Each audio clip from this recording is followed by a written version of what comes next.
42 वर्ष के व्यक्ति हैं, महाराष्ट्र के रहने वाले, और अपने जीवन में नई योजनाएं, नया धन ऐड करना चाहते हैं। सबसे पहले हमें शनि का पर्वत देखना चाहिए। यदि शनि का पर्वत समतल बना है और उस पर एक खड़ी लाइन दृष्टिगत होती है तो यही हमें अच्छा करियर भी देती है और समय समय पे अच्छा धन भी देती है। गारंटी देती है कि कभी भी ऐसे व्यक्ति का पैसे के लिए काम नहीं रुकता है। लेकिन अगर शनि का पर्वत है और इस प्रकार लाइन देखिए, पूरी लाइन करप्ट हो गई है, यहाँ पर एक तिल का फॉर्मेशन भी हो रहा है। यही चीज़ हमें अपने करियर को सेटल करने में बहुत सारी दिक्कत देती है। शनि पर्वत पे एक खड़ी लाइन ज़रूर होना चाहिए। अगर शनि पर्वत पे खड़ी लाइन नहीं है तो फिर जीवन में प्रॉब्लम आएगी ही आएगी। तो एक यहाँ पर इनको वैल्यू एडिशंस करने हैं। और दूसरा है मंगल का पर्वत। ये बना तो बहुत अच्छा है, लेकिन यहाँ पर जो मंगल लाइन है इस प्रकार अगर चलेगी और अंगारक का निर्माण करेगी, यदि ये लाइन मंगल लाइन ऊपर जाकर इस प्रकार टच करती है हमारी लाइफ लाइन को, तो इसी को हम कहते हैं अंगारक दोष। अंगारक दोष में राहु और मंगल भगवान का कॉम्बिनेशन माना जाता है, जो बहुत ही घातक होता है। और इस पर भी यदि शनि पर्वत भी साथ ना दे रहा हो या वो भी गड़बड़ स्थिति में हो तो स्थितियाँ बहुत ज़्यादा खराब हो जाती है। तो राहु मंगल और शनि भगवान की जो गड़बड़ी है वो हमें जगह जगह पर, कदम कदम पर बहुत सारी प्रॉब्लम देती है। यदि हम इनके गुरु का पर्वत देखें तो गुरु का पर्वत तो संतुलित बना है और इन्होंने ग्रोथ का पूछा तो इस प्रकार इनकी ग्रोथ लाइन बनी है, लेकिन मंगल रेखा से ये ग्रोथ लाइन कट गई है। तो ये भी यहाँ पर भी इनको एक इम्प्रूवमेंट करना ही चाहिए। इन्होंने एक चीज़ और बोला है कि सूर्य पर्वत भी आप देखिए, क्योंकि मुझे बड़ा विस्तार चाहिए। अब सूर्य पर्वत पे ऑलरेडी लाइन बनी थी इनकी, लेकिन ये सब लाइनें धूमिल हो गई हैं। अगर सूर्य पर्वत पर 3 से ज़्यादा लाइन दिखाई देती है तो ये तो बहुत अच्छी बात होती है और 2-3 विद्या उस पर व्यक्ति काम करता है और अपना विस्तार करता है। लेकिन ये लाइनें भी सब गड़बड़ हो गई हैं। अगर इनकी लक लाइन को हम देखें जो एक अच्छा करियर देती है, ऊपर से तो मैंने पहले बताया कि ख़राब है, लेकिन यहाँ पर कुछ ट्रेसेस ज़रूर हमें लक लाइन के मिलते हैं। जिसने एक मनी का ट्रायंगल का निर्माण तो किया था, लेकिन अब ये नीचे की ये जो लाइन है ये एकदम वीक पड़ गई है और देखिए बिल्कुल ज़रा सा इम्प्रेशन दे रही है। तो ये इनका लक भी पूरी तरह से समाप्त हो गया है। इसका कारण अंगारक सबसे महत्वपूर्ण कारक है जो मैंने अभी डिफाइन किया। इनकी अगर हम हार्ट लाइन को देखते हैं तो ये सबसे ज़्यादा प्रभावित है। इस प्रकार अगर डबल होकर चलेगी तो बहुत सारी भावनात्मक कष्ट जो है व्यक्ति को ये मिलता है। और हार्ट लाइन की स्थिति भी अच्छी नहीं है, आगे तक भी ये डबल ही चल रही है।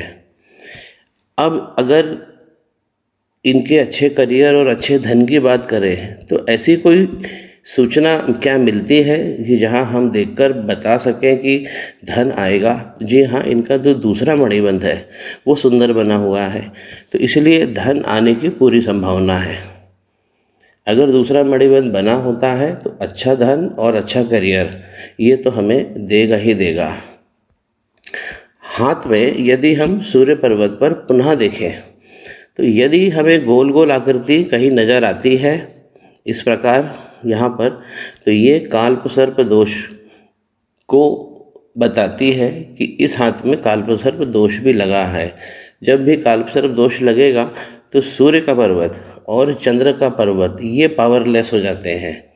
और जब ये दोनों एक मन है, एक आत्मा है, सूर्य को आत्मा कहा गया है, चंद्रमा को मन कहा गया है, तो इस प्रकार अगर गोल गोल इंडिकेशंस जो मार्किंग है मैंने बताया सूर्य पर्वत पर दृष्टिगत होती है तो ये एक खतरनाक साइन होता है कालसर्प दोष का।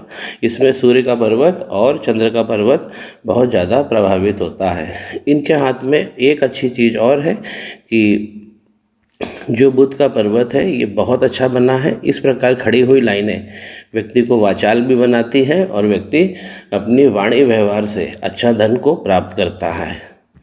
मैरिज लाइन की स्थिति अगर मैं देखूं तो बहुत छोटी लाइन है, ये भी प्रभाव कम देंगी।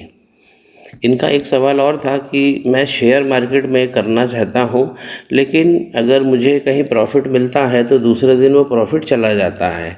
तो शेयर मार्केट के लिए भी हमको शनि पर्वत ही देखना चाहिए। अभी स्थिति नहीं है, मैं नहीं इन्हें एडवाइस करूँगा कि इनको शेयर मार्केट में जाना चाहिए। एक महत्वपूर्ण सवाल और है कि जो इनके ज़मीन के संबंध में कोर्ट केस चल रहा है, क्या उसमें सक्सेस मिलेगी? ज़मीन संबंधी कोई भी काम हो तो हम सबसे पहले मंगल भगवान के पास जाते हैं और मंगल भगवान की ही स्थिति को देखते हैं। मंगल का पर्वत तो अच्छा बना है, इसमें एक अंगारक लगा हुआ है, इसे हटाना है। और यहाँ पर इस प्रकार राहु रेखा, ये डेंजरस रेखा है जिसने आगे बढ़कर हार्ट लाइन को बहुत ज़्यादा डैमेज किया है। अगर बड़ी प्रॉपर्टी हम जब भी कंसिडर करते हैं तब हमें आउटर मंगल देखना चाहिए। ये पर्वत हमको प्रॉपर्टी से संबंधित कानूनी पचड़ों से बचाता है और उसमें से निकालने में हमें सक्षम भी बनाता है। ये पर्वत भी दबा हुआ है।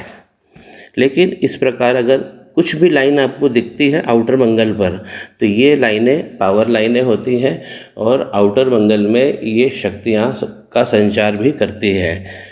तो इसमें भी इम्प्रूवमेंट चाहिए ही चाहिए। तो अभी अगर ऐसा चाहते हैं कि एक बड़ी वेल्थ इनके हाथ में आ जाए, तो अभी वो स्थिति थोड़ी दूर है। उसकी सफलता के लिए हमें अभी वैल्यू एडिशंस हाथ में करने होंगे। तो ओवरऑल मैं इन्हें कहना चाहता हूँ कि सबसे ज़्यादा जो इनको काम करना चाहिए वो शनि पर्वत पर और मंगल पर्वत पे ही काम करना चाहिए।